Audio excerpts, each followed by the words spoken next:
Santa Maria, Mãe de Deus, Dia Mundial da Paz. Primeira leitura, números 6, 22 a 27. Salmo 66. Segunda leitura, Gálatas 4, 4 a 7.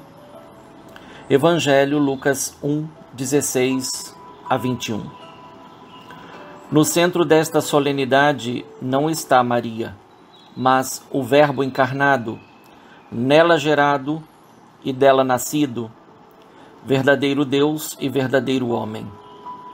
Esta é a verdade que fundamenta a maternidade divina de Maria, que não deu à luz uma natureza, mas uma pessoa, a segunda pessoa da Santíssima Trindade, que com sua natureza divina assumiu de Maria a natureza humana. E entre essas duas naturezas não há mistura ou confusão, mas plena união, que em teologia se diz hipostática. Maria é dentro desta obra, que é o ponto culminante e que Paulo define como plenitude do tempo, a mãe do Salvador e a nova Eva, isto é, a nova mãe dos viventes redimidos em Jesus Cristo.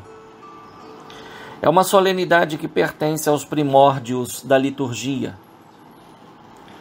Não se trata aqui de sintetizar o que foi promulgado no Concílio de Éfeso, em seu embate com Nestório, patriarca de Constantinopla, em 431, mas de apontar o essencial que subjaz ao mistério da encarnação, o que não foi assumido pelo Verbo divino, não foi redimido, em conformidade com o Concílio de Nicéia, em 325.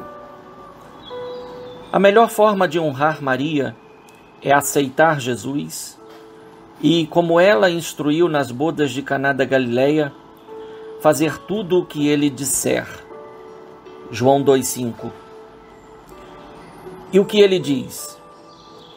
Nisto todos saberão que sois meus discípulos, se tiverdes amor uns pelos outros. Amai-vos como eu vos amei. João 13, 34 a 35. Este, a meu ver, é o aspecto que a liturgia pretende ao manter viva nos fiéis o título que pertence a Maria por vocação e missão, Theotokos, portadora de Deus e por isso mãe de Deus.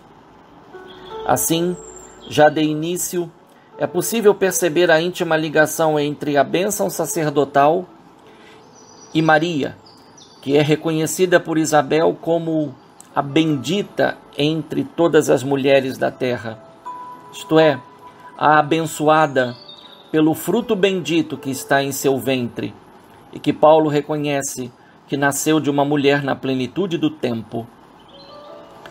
O evangelho proposto para essa solenidade nos recoloca na noite do nascimento do Salvador, mas não apenas no contexto da visita dos pastores, pois o alarga para o que acontecia na oitava do nascimento de um varão, a circuncisão, sinal da pertença ao povo da aliança estabelecida com o patriarca Abraão, com o qual tem origem a bênção a ser estendida para toda a humanidade.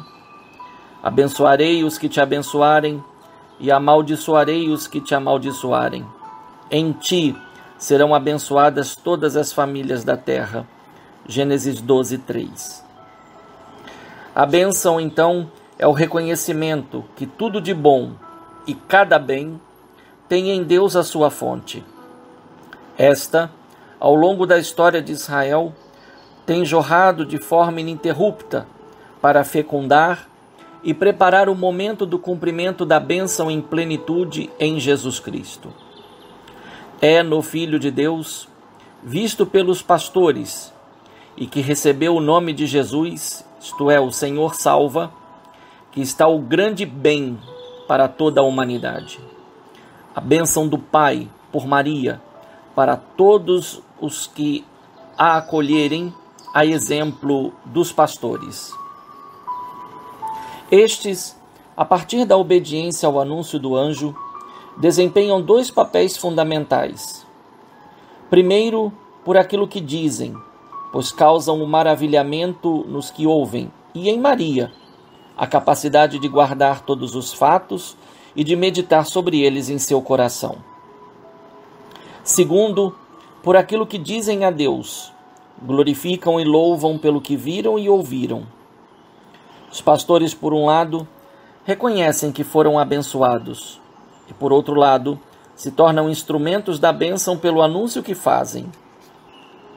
É importante perceber que Deus é a causa do que acontece em Maria, em José, nos pastores e em Belém. Concretiza-se o que está em Lucas 1:52. Eleva os humildes. Bastaria lembrar que viver como pastor não era muito diferente de como eram vistos e tratados os publicanos, ladrões e sempre prontos para cometer fraudes. Diante disso, causa estupor o resultado, e todos os que ouviram os pastores ficaram maravilhados com aquilo que contavam. Versículo 18. Que paradoxo! A bênção de Deus nos lábios dos que eram considerados malditos, o puro sendo proclamado por impuros, o santo nos lábios dos pecadores. Diante desse paradoxo, o evangelista quis colocar o que se passava no íntimo de Maria. A sabedoria exige recolhimento e silêncio como método para se perceber a presença de Deus e o seu modo de agir no mundo. É assim que se deve refletir e amadurecer diante dos desígnios de Deus. De forma poética, pode-se dizer que os 9 meses de gestação não fizeram apenas o seu papel natural para que o Filho de Deus nascesse de Maria, mas também serviram para gerar a forma mais íntima de um ser humano se relacionar com Deus Criador de todas as coisas. Aqui se encontram as raízes para a declaração da Theotokos. Maria não é só a portadora de Deus, é também a custódia do amor eterno que nela assumiu a carne humana. Então, na reflexão e no silêncio de Maria, estão a voz mais eloquente de Deus à humanidade, Jesus, o Verbo encarnado. Assim, não é difícil de se perceber que as leituras possuem muitos pontos em comum e ajudam a mergulhar no mistério do nascimento e da revelação do Filho de Deus e, por conseguinte, da maternidade divina que foi dada a Maria. Para quem acolhe como dom e cultiva a fé, a estreita ligação entre as leituras, que evidencia a estreita ligação entre Jesus e Maria, é uma grande motivação para o início de um novo ano civil, no dia dedicado a um bem tão desejado e necessário para toda a humanidade, a paz. A primeira leitura expressa a vontade de Deus para o seu povo, ser depositário da bênção, isto é, chamado a receber a imposição do nome de Deus, repetido por 3 vezes e acompanhado de 6 realidades. Em relação ao Evangelho, tem em comum o nome. Se por um lado Deus ordena a Arão e seus filhos sacerdotes que imponham sobre o povo o seu nome, por outro lado, no Evangelho, sobre o Filho de Deus, seus pais impõem o nome de Jesus, conforme a instrução do anjo Gabriel.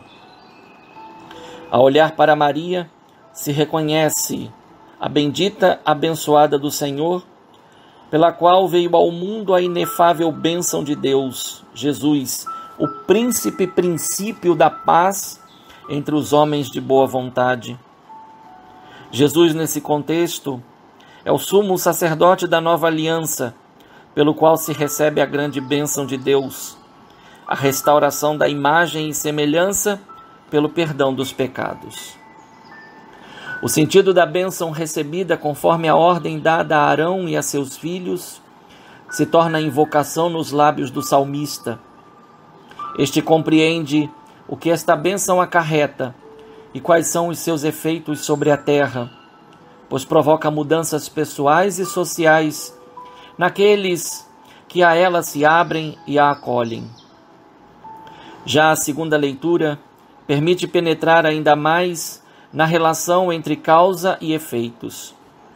A bênção que Deus envia ao mundo e para os seres humanos é seu próprio Filho, nascido de mulher, que pelo Evangelho sabe-se o seu nome, Maria. Nascido sujeito à lei, e por isso recebe no 8º dia a circuncisão, pela qual está plenamente inserido na dinâmica histórica do povo eleito. Além disso, Paulo desenvolve as consequências do nascimento do Filho de Deus em nossa humanidade.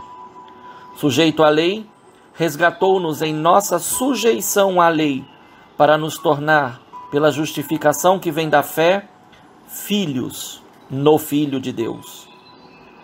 Portanto, o Verbo encarnado, ao assumir um corpo e ao nascer de Maria, arrastou toda a sorte de bênçãos do céu para a terra e principalmente revelou que a salvação acontece pela transmissão da vida, assumida e valorizada como dom. É por isso que o Evangelho de hoje nos faz retroceder para a noite do Natal e nos permite contemplar mais uma vez a cena do encontro dos humildes pastores dos campos de Belém com o recém-nascido, com Maria e com José, isto é, a Sagrada Família, festa apenas celebrada. A bênção da imposição do nome de Deus sobre o povo, primeira leitura, no Filho que recebe o nome Jesus, Evangelho, nos agraciou com o envio do Espírito Santo, pelo qual fomos feitos filhos no Filho de Deus, e passamos a chamar a Deus de Pai. Essa é a nossa bênção, essa é a nossa paz. Façamos como os pastores, e por palavras e ações, manifestemos ao redor a bênção de Deus, pela promoção do bem, da justiça e da verdade, meios para irradiar eficazmente a paz que vem de Deus. Bom domingo do Senhor, na solenidade de Santa Maria, Mãe de Deus. Um fraterno abraço, um feliz ano novo. Padre Leonardo Agostini.